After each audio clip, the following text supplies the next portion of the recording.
In this chapter, Lord Krishna portrays the stark contrast between divine and demonic qualities, provides profound insights into human nature and behavior. In slokas 1 to 3, Krishna begins by describing divine qualities which include fearlessness, purity of heart, self-discipline, charity, truthfulness, and forgiveness. They are characterized by humility, compassion, and sense of duty towards others. In slokas 4, 5, and 6, he briefly brings out materialistic tendencies present in all human beings. Arrogance, pride, anger, and hypocrisy are prominent among these qualities. In slokas 7 to 20, Krishna further elaborates and discusses the traits of the demonic nature in human beings, which are rooted in ignorance and selfishness. Demonic individuals are driven by desires and attachments to material possessions, often resorting to deceit and manipulations to fulfill their selfish ambitions, leading to pain and suffering in society. In sloka 21, the three gates to hell for the soul, lust, anger, and greed, are explained. In slokas 22 to 24, Krishna emphasizes the importance of deep understanding between these two natures and choosing the path of righteousness and virtue, and explains how one can attain spiritual liberation and inner peace. Qualities of Daivi Sampada: modesty, purity, absence of restlessness, charity, absence of slander, worship of God.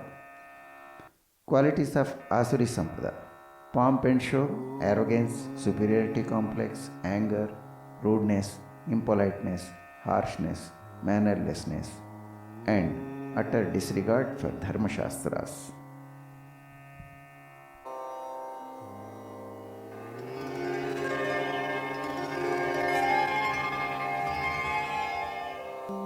Abhayam sattva samshuddhihi ज्ञानयोग व्यवस्थितिः दानं दमश्च यज्ञश्च स्वाध्यायस्तप आर्जवम्. శ్రీ భగవాన్ ఉవాచ.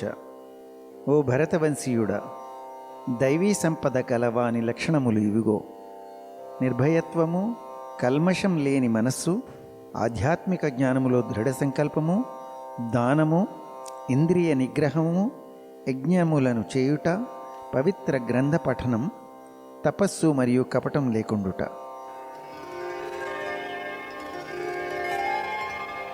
అహింసా సత్యమక్రోధః త్యాగశాంతిరపైషునం దయాభూతేష్వలోలుప్తం మార్దవం హ్రీరచాపలం.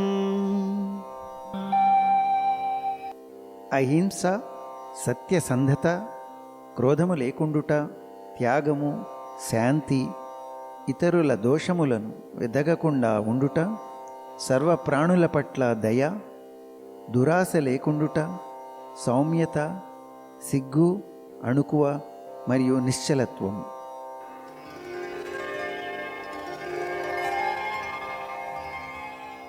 తేజ క్షమా ధృతి శౌచం అద్రోహో నాతిమానితా భవంతి సంపదం దైవీం అభిజాతస్య భారత. బలము, క్షమాగుణము, మనస్థైర్యము, పరిశుభ్రత, ఎవరి పట్ల శత్రుత్వం లేకుండుట మరియు దురభిమానం లేకుండుట.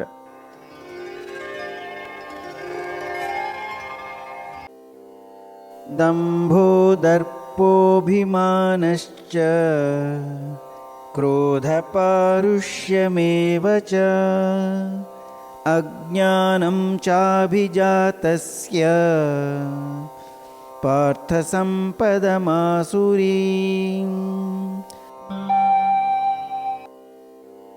ఆసురీ గుణములు 5. ఓ పార్థ, దంభము, దురహంకారము, గర్వము, క్రోధము, మొరటదనము మరియు అజ్ఞానము అనేవి ఆసురీ స్వభావము కలవారి గుణములు.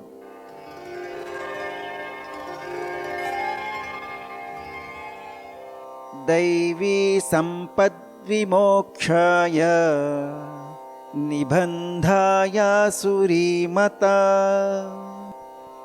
मा शुचः सम्पदं दैवीम् अभिजातोऽसि పాండవ.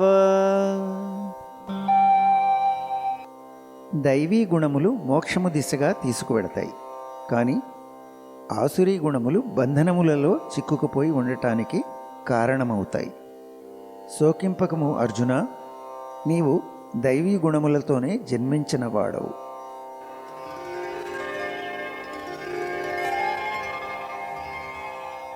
ద్వౌ భూతసర్గౌ లోకేస్మిన్ దైవ ఆసుర ఏవ చ దైవో విస్తరశ ప్రోక్తః ఆసురం పార్థ మే శృణు. ఈ జగత్తులో రెండు రకాల జీవులు ఉంటారు. దైవీ గుణములు కలిగి ఉన్నవారు మరియు ఆసురీ స్వభావం కలిగి ఉన్నవారు. నేను దైవీ గుణములను విస్తారముగా వివరించి ఉన్నాను. ఓ అర్జున, ఆసురీ స్వభావమును గురించి చెప్తాను, వినుము.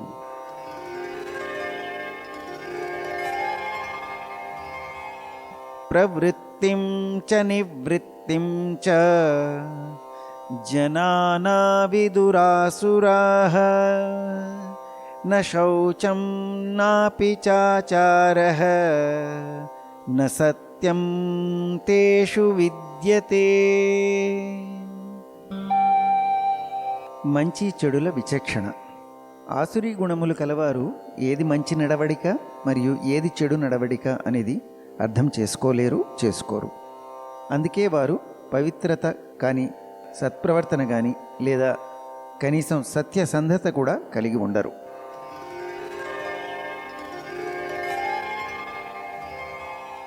అసత్యం అప్రతిష్టం తే జగదాహురనీశ్వరం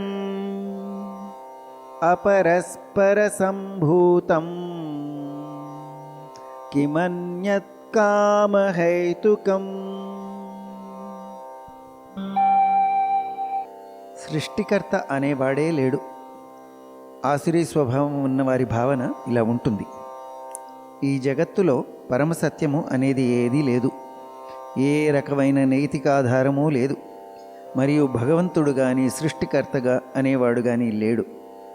ఇదంతా కేవలం స్త్రీ పురుష సంయోగం వల్లనే ఉద్భవించినది మరియు లైంగిక తృప్తి కంటే వేరే ఇతర ప్రయోజనమేమీ లేదు. ఏతాం దృష్టిమవష్టభ్య నష్టాత్మానోల్పబుద్ధయః ప్రభవంత్యుగ్రకర్మాణః క్షయాయ జగతో హితాః. విపరీత బుద్ధి. ఇటువంటి దృక్పథంలో గట్టిగా ఉండి ఈ తప్పుదోవ పట్టిన జీవాత్మలు అల్పబుద్ధితో మరియు క్రూర కార్యములతో ప్రపంచానికి శత్రువులుగా మారి దానిని విధ్వంసం చేయ భయపెడతారు.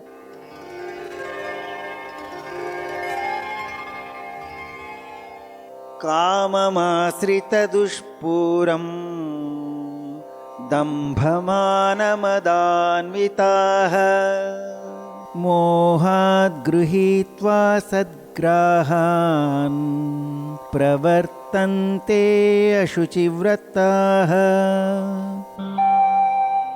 అపవిత్ర సంకల్పాలు, తృప్తిపడని కోరికలతో ఉంటూ దంభము, దురభిమానము మరియు గర్వముతో నిండిపోయి ఈ ఆసురీ లక్షణములు గలవారు తప్పుడు సిద్ధాంతములను పట్టుకొని ఉంటారు.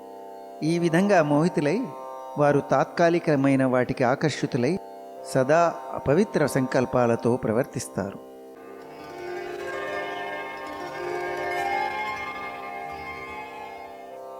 చింతామపరిమేయాం చ ప్రళయాంతాముపాశ్రితాః కామోపభోగపరమా ఏతావదితి నిశ్చితాః. విషయవాంఛలే పరమావధి. వారు అంతులేని చింతలు ఆందోళనచే సతమతమైపోతుంటారు. అవి చివరికి మరణంతోనే ముగుస్తాయి. అయినా సరే వాంఛల సంతృప్తి మరియు ఆస్తి కూడగట్టుకోవటమే జీవిత పరమావధి అని నిశ్చయముగా ఉంటారు.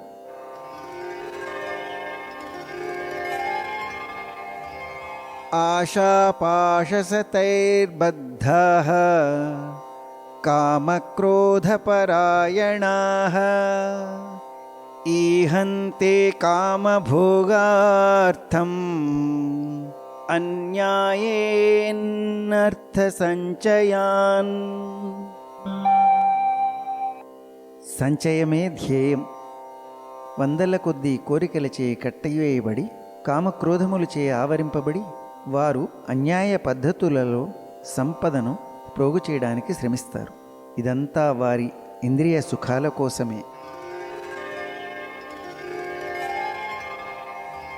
ఇదమద్య మయా లబ్ధం ఇమం ప్రాప్స్యే మనోరథం ఇదమస్తీదపి మే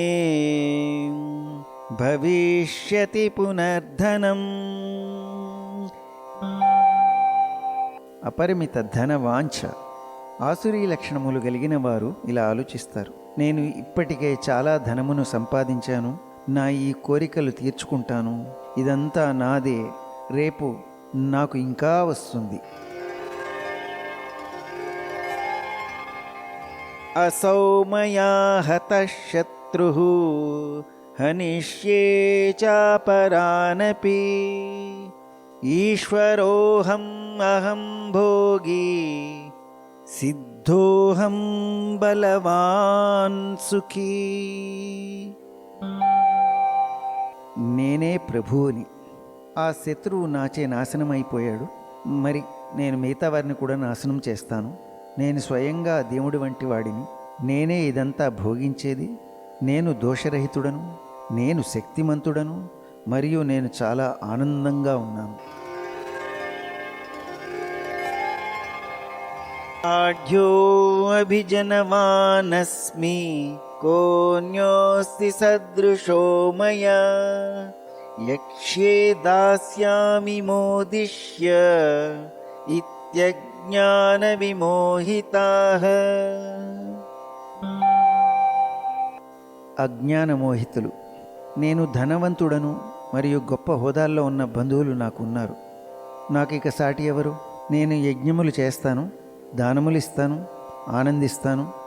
ఈ విధంగా భావించి వారు అజ్ఞానముచే భ్రమపడుతూ ఉంటారు. అనేక చిత్త విభ్రాంతాః మోహజాల సమావృతాః ప్రసక్తా కామభోగేషు పతంతి నరకేషు చౌ. చిత్తభ్రాంతి. ఇటువంటి ఊహలు తలంపులతో తప్పుదారి పట్టి చిత్తభ్రాంతి వలలో చిక్కుకుపోయి మరియు ఇంద్రియ సుఖాల తృప్తికి బానిసైపోయి వారు అధోనరకాలకు పతనమైపోతారు.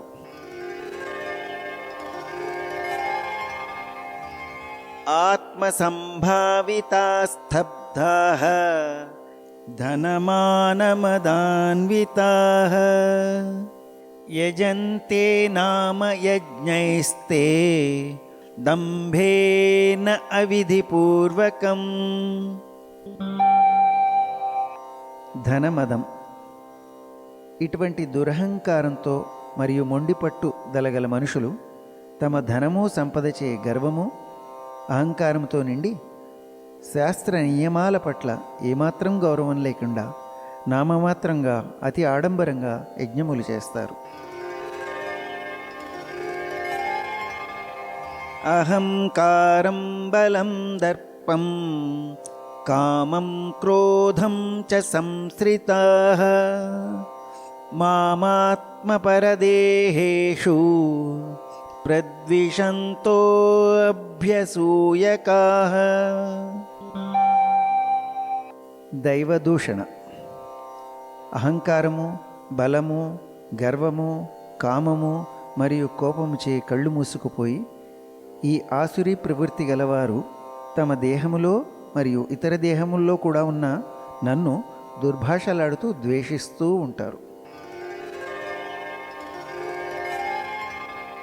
తానహం దిశతః క్రూరాన్ సంసారేషు నరాధమాన్ క్షిపామ్యజస్త్రమశుభాన్ ఆసురీష్వేవ యోనిషు. క్రూరులు మరియు ద్వేషపూరిత స్వభావం గలవారు, అధములు, నీచ నరులను నేను భౌతిక జగత్తు యొక్క పునర్జన్మ చక్రములో పదే పదే అటువంటి ఆసురీ స్వభావము కలవారి గర్భములలోనే విసిరివేస్తూ ఉంటాను. ఆసురీం యోనిమాపన్నాః మూఢా జన్మని జన్మని మామప్రాప్యైవ కౌంతేయ తతో యాంత్యధమాం గతిం. ఓ అర్జున, ఈ మూర్ఖపు ఆత్మలు మళ్ళీ మళ్ళీ ఆసురీ గర్భములోనే జన్మిస్తూ ఉంటాయి. నన్ను చేరుకోలేక క్రమేపీ అత్యంత నీచస్థాయి జీవనంలోనికి పడిపోతాయి.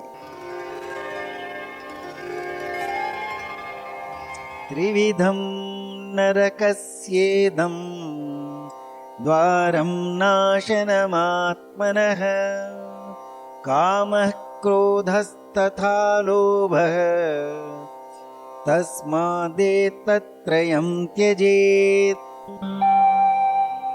3 నరక ద్వారములు, ఆత్మ వినాశనానికి దారితీసే నరక ద్వారములు 3 ఉన్నాయి: కామము, క్రోధము మరియు లోభము. కాబట్టి అందరూ వీటిని విడిచిపెట్టాలి. ఏతైర్విముక్తః కౌంతేయ తమోద్వారైస్త్రిభిర్నరః ఆచరత్యాత్మనః శ్రేయః తతో యాతి పరాం గతిం. చీకటి దిశగా ఉన్న ఈ 3 ద్వారముల నుండి ముక్తి పొందిన వారు ఆత్మశ్రేయస్సుకై పరిశ్రమిస్తారు. తద్వారా వారు పరమ లక్ష్యమును పొందుతారు.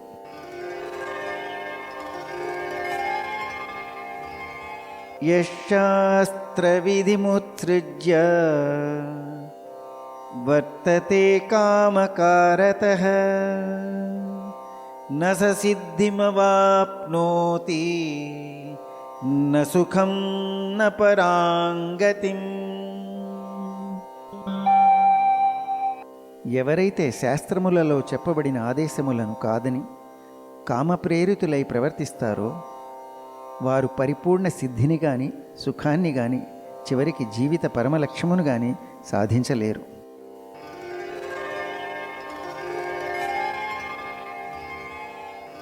తస్మాచ్ఛాస్త్రం ప్రమాణం తే కార్యాకార్యవ్యవస్థితౌ జ్ఞాత్వా శాస్త్రవిధానోక్తం కర్మ కర్తుమిహార్హసి. కాబట్టి ఏది చేయాలి, ఏది చేయకూడదు అన్న విషయంలో శాస్త్రములనే ప్రమాణముగా తీసుకొను. శాస్త్ర విధి విధానాలు ఉపదేశాలను తెలుసుకొను మరియు ఆ విధంగానే ఈ జగత్తులో ప్రవర్తించుము.